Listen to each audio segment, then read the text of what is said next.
Gyananjana Shalakaya Chakshurunmilitam Yena Tasmai Shri Guruve Namaha.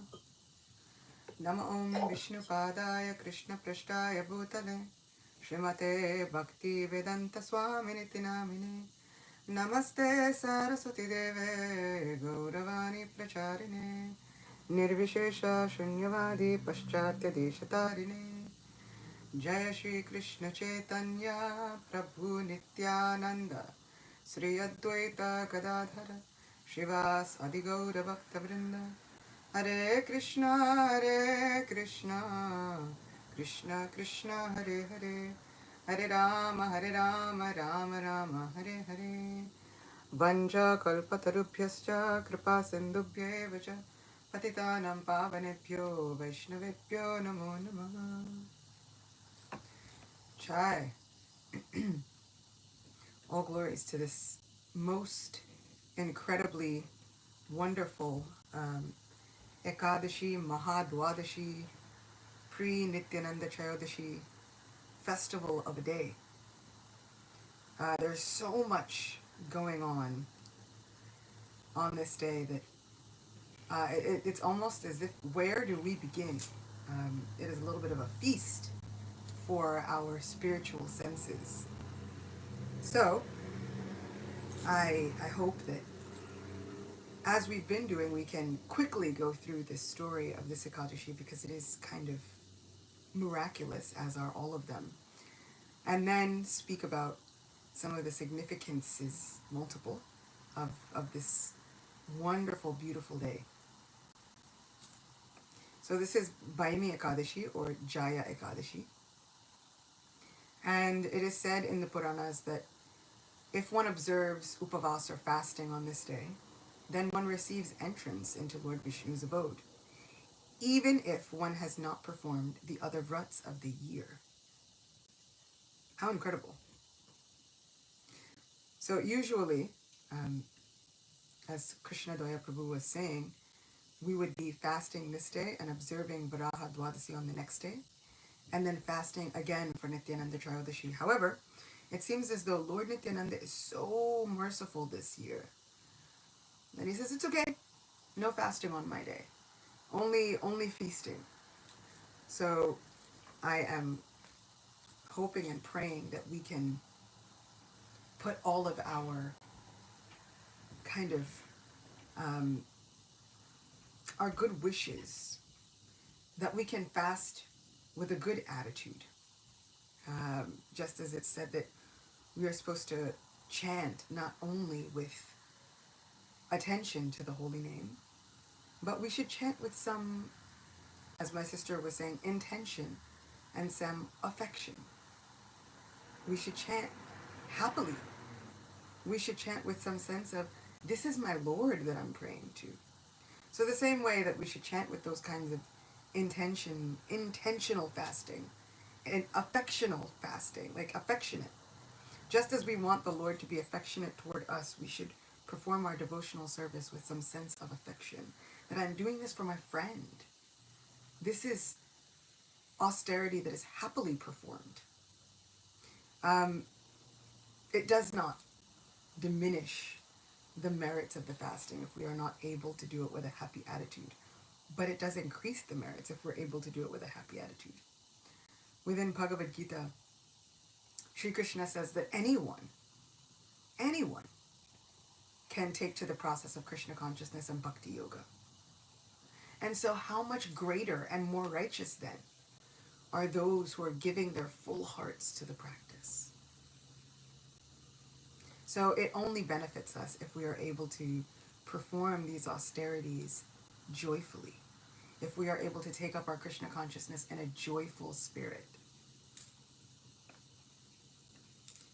So Yudhishthira Maharaj said, O Lord of the Lords, Sri Krishna, all glory is unto you. O Master of the universe, you alone are the source of the four types of living entities. Those born from eggs, those born from perspiration, those born from seeds, and those born from embryos. You alone are the root cause of all, O Lord, and therefore you are the creator, maintainer, and destroyer. My Lord, you have so kindly explained to me the auspicious day known as Sattila Ekadashi, which occurs during the dark fortnight Krishna Paksh of the month of Magh, January, February. Now please explain to me the Ekadashi that occurs during the light fortnight, Shukla or Gora Paksh of this month. By what name is it known? And what is the process for observing it? Who is the presiding deity that is to be worshipped on this sublime day, which is so very dear to you? Lord Shri Krishna replied, O Yudhishthir, I shall gladly tell you about the Ekadashi that occurs during the light half of this month of Magh. This Ekadashi obliterates all kinds of sinful reactions and demoniac influences that may be affecting the spirit soul. It is known as Jaya Ekadashi. And the fortunate soul who observes a fast on this sacred day is relieved of the great burden of ghostly existence. Thus there is no better Ekadashi than this, for it truly bestows freedom from birth and death. It is to be honored very carefully and diligently. So you should listen to me very attentively, O Pandava, as I explain a wonderful, historic episode regarding this Ekadashi. An episode that I have already related in the Padma Purana. Long, long ago, in the heavenly planets, Lord Indra ruled his celestial kingdom very nicely, and all the devas, demigods living there, were very happy and content. In Nandana forest, which was beautifully graced with parijata flowers, Indra drank ambrosia whenever he liked, and enjoyed the service of 50 million celestial maidens, the Apsaras, who danced in ecstasy for his pleasure. Many singers, led by Pushpadanta, sang in sweet voices beyond compare. Chitrasena, Indra's chief musician, was there in the company of his wife Malini and his handsome son Malavan. An Apsara named Pushpavati became very much attracted to Malavan. Indeed, Cupid's sharp arrows pierced the core of her heart. Her beautiful body and complexion, along with the enchanting movements of her eyebrows, captivated Malavan. O king, listen as I describe the splendid beauty of Pushpavati. She has incomparably graceful arms with which to embrace a man like a fine silken noose. Her face resembles the moon. Her lotus eyes reached almost to her lovely ears, which were adorned with wonderful and costly earrings. Her thin, ornamented neck looked like a conch having 3 lines. Her waist was very slender, the size of a fist. Her hips broad and her thighs like the trunks of banana trees. Her naturally beautiful features were complemented by gorgeous ornaments and garments. Her breasts, highly raised, emphasized the prime of youth, and to look upon her feet was to behold newly grown red lotuses. Seeing Pushpavati in all her heavenly beauty, Malayavan was bewitched at once. They had come with the other performers to please Lord Indra by singing and dancing enchantingly, but because they had become so enamored of each other, pierced through the heart by the arrows of Cupid, lust personified, they were utterly unable to sing or dance properly before the Lord and Master of the heavenly realms. Their pronunciation was wrong, and their rhythm careless. Lord Indra understood the source of the errors at once. Offended at the discord in the musical performance, he became very angry and screamed, "You useless fools! You pretend to sing for me while in a stupor of infatuation with each other. You are mocking me. I curse you both to suffer henceforth as pisachas, hobgoblins. As husband and wife, go to the earth regions and reap the reactions of your offenses." Now, this is the penalty for being careless with rhythms and wrong with pronunciation during a musical performance in the heavens. And somehow or other, Sri Krishna and Sri Nam Prabhu are so merciful that no matter whether we are qualified or unqualified, no matter what the state of our rhythms are, or even the state of our pronunciation, the holy name does not immediately curse us during our kirtan. Even though we may be singing with the wrong intent. Even though we may be singing and looking across the room at other kirtaniyas and other people that are there, and thinking, oh wow, how handsome are they? How wonderful are they? Oh wow, they sing so much better. The Lord is so much more merciful than we often give him credit for. I was kind of realizing that sometimes I get angry with the Lord for things that are not his fault. I think about all of the things that are happening to me in my life, and I get angry with Krishna about them. When really, Krishna has nothing to do with any of this. Sometimes it is my own karma. Sometimes there are the presiding deities of so many other planets that are affecting my life. Sometimes it is my misfortune. If we look at Nalakuvara and Manigriva, they were cursed by Narada Muni. And now, sometimes, we look at things that happen within our lives, and immediately we tend to cut out the middleman, and we run straight to being angry with Krishna. I somehow want to place the responsibility for what happens in my life where it should go, and give all of my praise and my gratitude for Krishna for making my situation better than it should be. Because undoubtedly, Krishna is always making my situation better than it should be. This is the meaning of when somebody asks us, how are you? And sometimes we can hear devotees say, I'm better than I deserve. What does that really mean? A few weeks ago, a friend of mine and myself, we heard one new devotee say, we said, how are you? He said, better than I deserve. Better than I deserve. We said, what does that mean? And they said, I'm not sure. I kind of heard another devotee say it, and I was just saying it also. But this is what that means, better than I deserve. Somehow I've been inattentive. I've been chanting without affection. I have been lacking my intention. I don't even know what I'm chanting for. I don't even know what I'm saying these things for. I'm simply parroting the sentiments of other devotees. My rhythm is off. My tunes are off. How can I possibly give an offering better than the Gandharvas in the heavens? And yet my Krishna never says, useless fool, you are supposed to be singing kirtan for my pleasure, and instead you have so many intentions mixed up within the heart. No.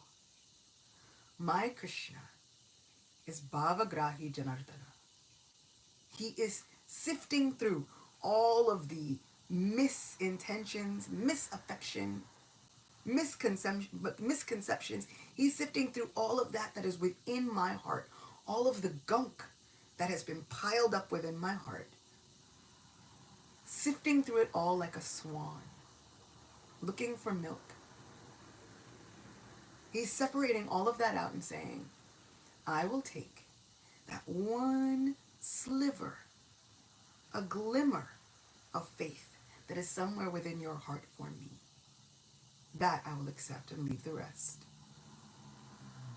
He is so much more merciful than even we see Indra acting in this situation. These demigods are graciously taking up these different mantles, these different pastimes, in order to show us how inconceivably merciful our Lord is. Inconceivable, because if we could get a handle on how merciful Krishna is, then it wouldn't quite be inconceivable, and that wouldn't quite be Krishna. We will never understand how merciful our Lord is, because that is the nature of inconceivable mercy. It is unfathomable how tolerant, how patient, how forgiving, how accepting, and how loving our supreme best friend is. So now let's see. They've been cursed and sent to the earth. Struck dumb by these harsh words, Malavan and Pushpavati at once became morose and fell from the beautiful Nandana forest in the kingdom of heaven to a Himalayan peak here on planet Earth. Immeasurably distressed, and their celestial intelligence vastly diminished by the effects of Lord Indra's fierce curse, they lost their sense of taste and smell, and even their sense of touch. It was so cold and miserable, high on the Himalayan wastes of snow and ice, that they could not even enjoy the oblivion of sleep. Roaming aimlessly hither and thither in those harsh altitudes, Malavan and Pushpavati suffered more and more from one moment to the next. Even though they were situated in a cave, because of the snowfall and cold, their teeth chattered ceaselessly, and their hair stood on end because of their fright and bewilderment. In this utterly desperate situation, Malayavan said to Pushpavati, "What abominable sins did we commit to have to suffer in these pisacha bodies in this impossible environment? This is absolutely hellish." I was also thinking that when it was really, really cold. But not quite as cold as this. Though hell is very ferocious, the suffering we are undergoing here is even more abominable. Therefore, it is abundantly clear that one should never commit sins. And so, the forlorn lovers trudged onward in the snow and ice. By their great good fortune, however, it so happened that very day was the all-auspicious Jaya Ekadashi, the Ekadashi of the light fortnight of the month of Magh. Because of their misery, they neglected to drink any water, kill any game, or even eat whatever fruits and leaves were available at that altitude. They unknowingly observed Ekadashi by fasting completely from all food and drink.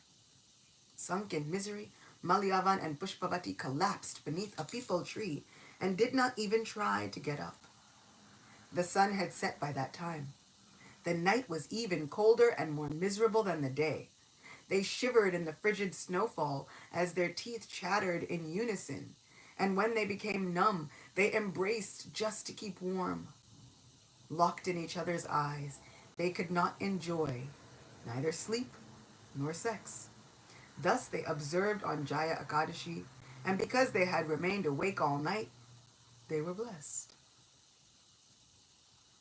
They suffered through the whole night under the powerful curse of Indradev. Still, O Yudhisthira, by the mercy of the fast, they had by chance unknowingly observed.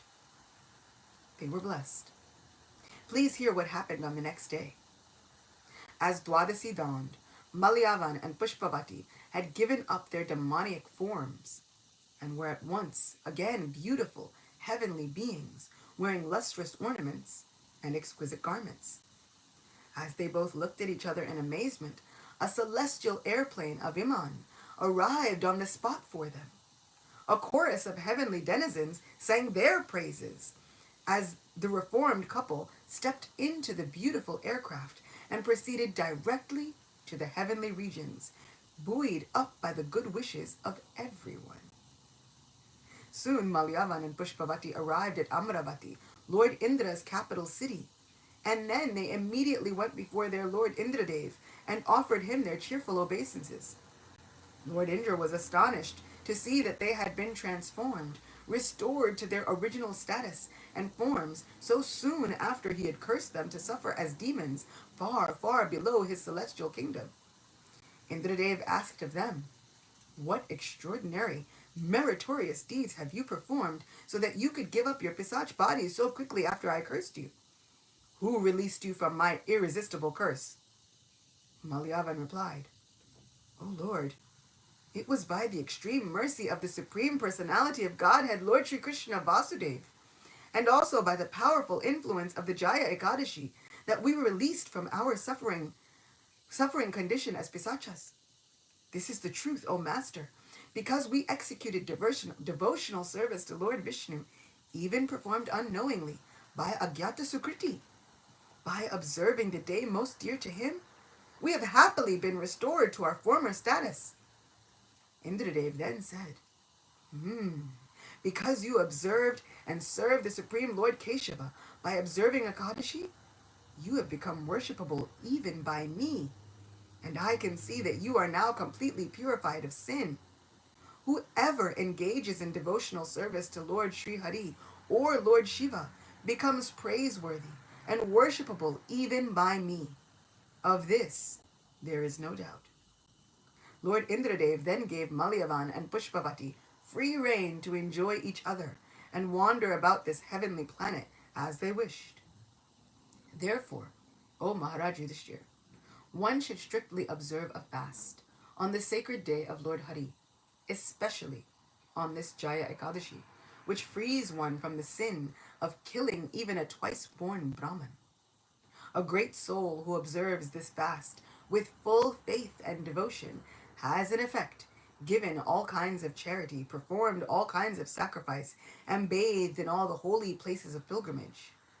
Fasting on Jaya Ekadashi qualifies one to reside in Vaikuntha and enjoy unending happiness for billions of yugas, indeed forever, as the soul is eternal.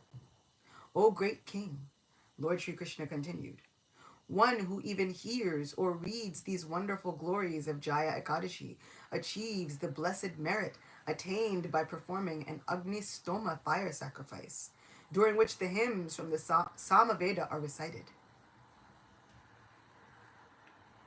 Lord Sri Krishna says that without receiving the mercy of Guru and Krishna, one cannot resist the power of Kamadev or Cupid. Thus ends the narration of the glories of Magh Shukla Ekadashi, or Jaya Ekadashi, from the Bhavishya Uttara Purana. So, yeah,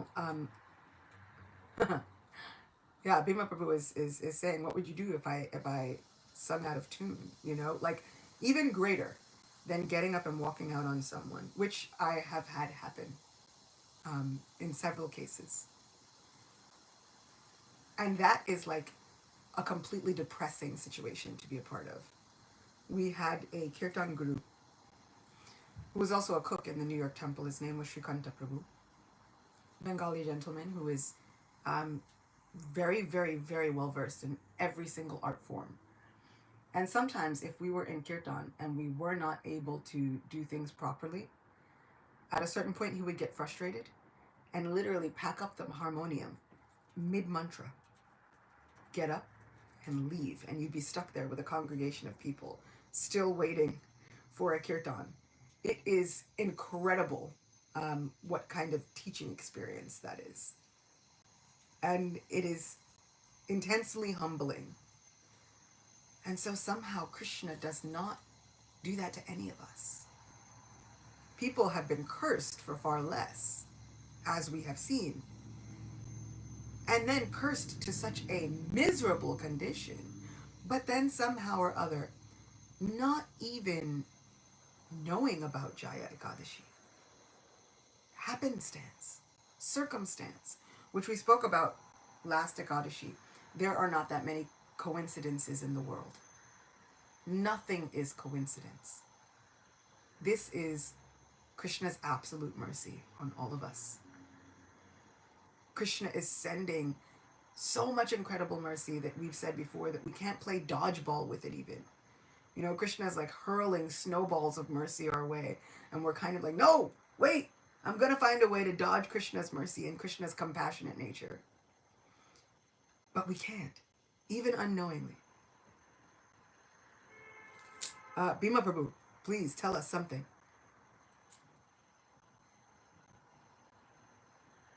Haribo Prabhuji, love your classes. I was actually, that's a quote from the Beatles song. What would you do if I sung out of tune? Would you get up and walk out on me? You know this song? I do. So the essence of that song is we get by with a little help from our friends. So, that's why I feel like, not I feel like, but that's why it's important for us to understand that our friends, our devotee, our association, the affection that we share forgives everything, whether we sing out of tune or without the correct pronunciation. So that above all, usurping all things is affection, not the correct way of doing things. So I do have a question. Lord Chaitanya's Shikshastakam. Could you quote the last one? I do not want beautiful. I don't want many followers or beautiful women. Oh yeah, number 4. Yeah. Nadanam najanam nasundarim kavitam va jagadishakamaye mama janmani janmanishware bhavatad bhaktirahai tikitvi. I do not want. And I'm usually very careful when I say this one. It's like I because it's like I do not want any number of followers. Okay, maybe a few followers on Instagram would be nice. Because also I try to be truthful with Mahaprabhu. But it says that I don't want all of this wealth. I don't want the adoration of the opposite sex or the same sex or whatever it is. I don't want any number of followers. I simply want your devotional service, my Lord, and your causeless mercy, birth after birth. That is So all. my question, yep. So my question is on this Ekadashi, there's certain boons and benedictions, and one is going back to Vaikuntha, enjoying with the opposite sex for billions of yugas, wealth untold, etc., etc. Krishna is offering this, and it seems in juxtaposition to this of Lord Chaitanya's Shikshastakam, that it is almost as if Krishna is tempting us with one of the last temptations, which is liberation from the material world and complete enjoyment in Vaikuntha. So could you give us a balance between the two, consolidate what it is, the difference between Lord Chaitanya saying, I don't want these things, and then the words birth after birth, that we shouldn't even be wanting to go back to Godhead, meaning that we're not trying to be liberated from material nature. We simply want to always remember Krishna, despite whatever duties he gives us within this material world. Could you elaborate on how we juxtapose those two, how we, I forget the word, bring together reconcile those two ideas, reconcile those two ideals. Hare Krishna. Sure. So, interestingly enough, there's such a long note at the end of this Ekadashi story, which goes into in depth into driving the point home of how many times Krishna says that he is, among so many others, he is Kamadev. And again in Bhagavad Gita, he says that he is sex life, which is not opposed to scriptural injunctions. I think that we have to understand that needing one another, having relationships with one another, even romantic relationships, do not have to be opposed to our Krishna consciousness. I think sometimes we've had a little bit of a misconception about that. Otherwise, what is there to say about personalities like Daksha, who it is said in the Srimad Bhagavatam, Sri Krishna gave him his job because he was very good at sexual encounters. He becomes a Prajapati. So Sri Chaitanya Mahaprabhu is speaking these verses as a sannyasi. However, he then goes and orders Lord Nityananda to become a householder and progenitor. Go, get married, and have children. And then we have Janava Thakurani, who is now the mother of Gaudiya Vaishnavism. So I think without these relationships, we would be completely lost. What I was reflecting on over the weekend, I was at a Kirtan festival, and I was thinking about the appearance day of Advaita Acharya that had just passed. And from 500 years ago, when we hear Advaita Acharya praised so many times, we hear Jajanitai, Gaur, Sitanath. He is known as being the husband of Sita Thakurani. We cannot think that our relationships with each other are opposed or in diametric opposition to our Krishna consciousness. They actually do go hand in hand. I think the difference lies once again in our intention. Are we desiring to go back home, back to Godhead for our own enjoyment? Is it just to get us out of this miserable condition of life? Are we simply thinking, I just want to make my situation better? That's liberation. If we're thinking, I need to go back to the spiritual world because I need to be with Krishna again. I've been separated from him for lifetimes and I need to see my Lord again. This is unalloyed devotional service. So if we're thinking, I don't care, I'll even go to hell if that's where Krishna says he is. I'll even go to hell if there are Vaishnavas that say, but I need to hear about Krishna. Our compassion for our other living entities and our desire, our intense burning desire to somehow serve Krishna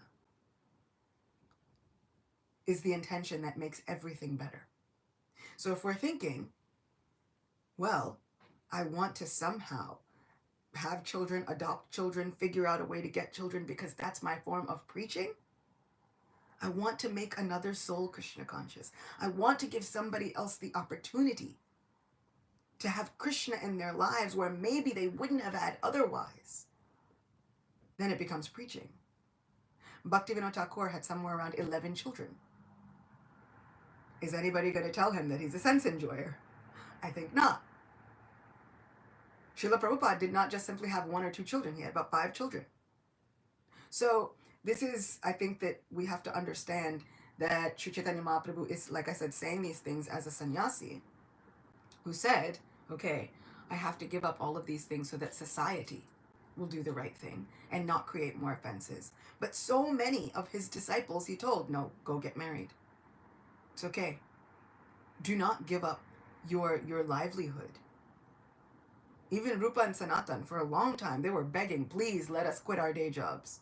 He said, don't quit your day job. Simply think of me and do your duty to the utmost that you could ever do it. So I think that we have a little bit of a misconception thinking that all of these relationships and all of these things are completely opposed to Krishna consciousness. When Krishna himself says, I am sex life, which is not opposed to scriptural injunctions. So now do we tell Krishna, I don't know, I think you're a liar? Or do we have a complete view of who we are? Which is, oh Lord, I know that sometimes I have a tendency to get carried away by my own mind and by my wayward intentions. So Lord, I am begging you for the spiritual strength who can come from none other. That strength which can come from none other than Nityananda Prabhu.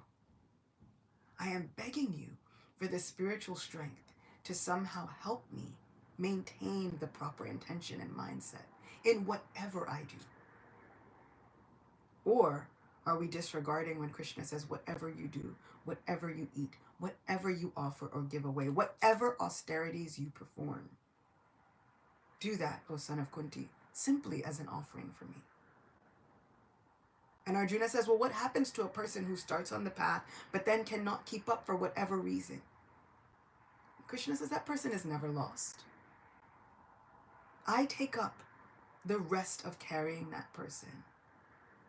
For one who has started on the path and then finds some difficulty, there can be no obstacle for that person because I am personally sheltering them. Do we then say, oh, Krishna, I don't know, you're a liar? So these are not necessarily temptations.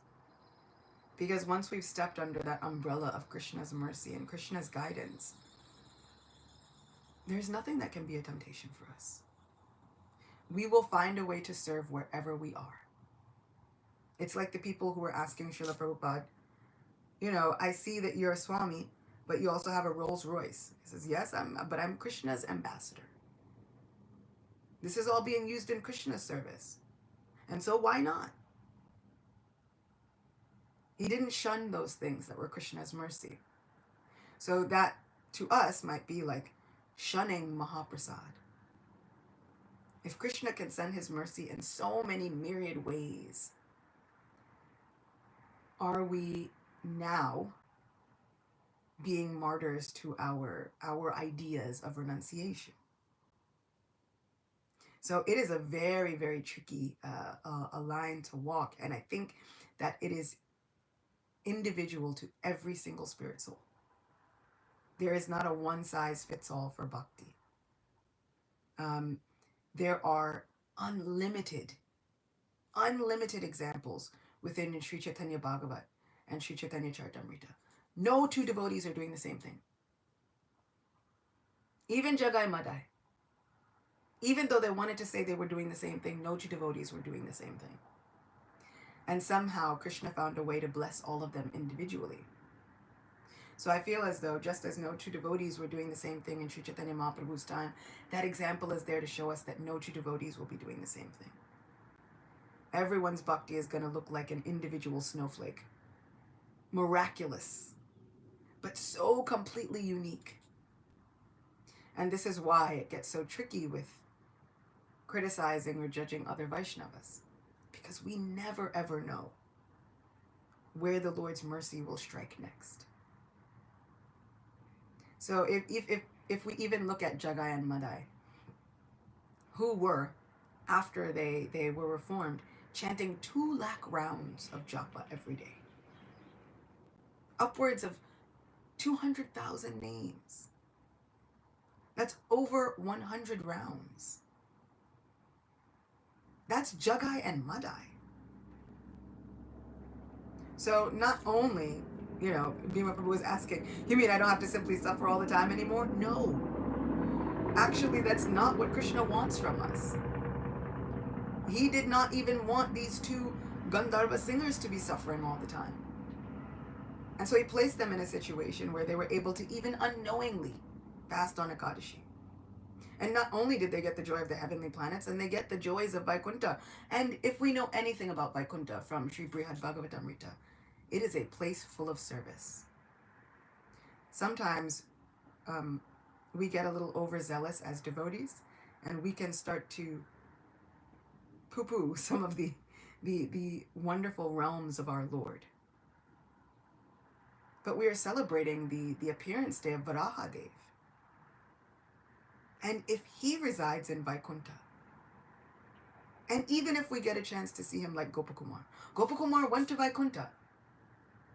And we should never make the mistake of saying, oh, but, we can't get into the realm of disrespecting the things in the spirit of trying to aim for the highest goal. The highest goal can be inclusive of other goals. It just depends on what we want.